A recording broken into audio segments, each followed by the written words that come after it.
And I know that I sound crazy now, even talking about a $10,000 XR.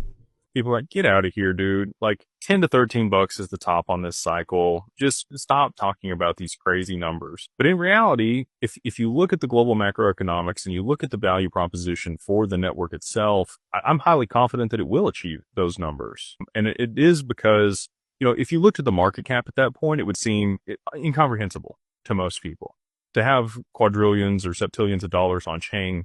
How? Right. But the difference here is stocks are all available to be traded. All those units are available to be traded at all times. So that demand, whatever it is on the stock and whatever it's priced at, is a correlation to the total outstanding shares versus what it's trading at. These cryptocurrencies can be held away, right? And so that you've already seen some of this with Bitcoin. There's a ton of Bitcoin that's been lost. There's a ton of Bitcoin that people just hold that they're never going to sell for any reason. Institutions, ETFs, other people are buying this up. And that's driven the price up, supply and demand, just normal economics, right? So total outstanding amount of a crypto versus what's available are two very different numbers. And if you look at XRP in particular, there's 100 billion that were minted.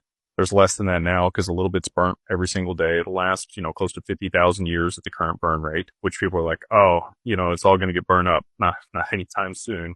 That's why they made 100 billion of them. But the total available supply across exchanges, if you were even just to look at the wallets, is somewhere around 9 billion. So 1/10 of the supply. And then that's not actually what's available to be purchased. The exchanges have an accounting overlay across all the wallets that they hold that allows, certain portions of that to be tradable and what's held by retail. So in my estimation, based on, years of study, I think there's around 2 billion XRP currently on the market available for trade between the exchanges and retail. So 2% of the total supply. So now if you're talking about $5 trillion a day for Swift volume to move through the asset, what's available to actually move that? Not a whole lot. Now that's where you're getting these crazy moves to the upside. And that has to, there has to be liquidity driven into the asset, but those trading volumes will be what sustains it at those high levels.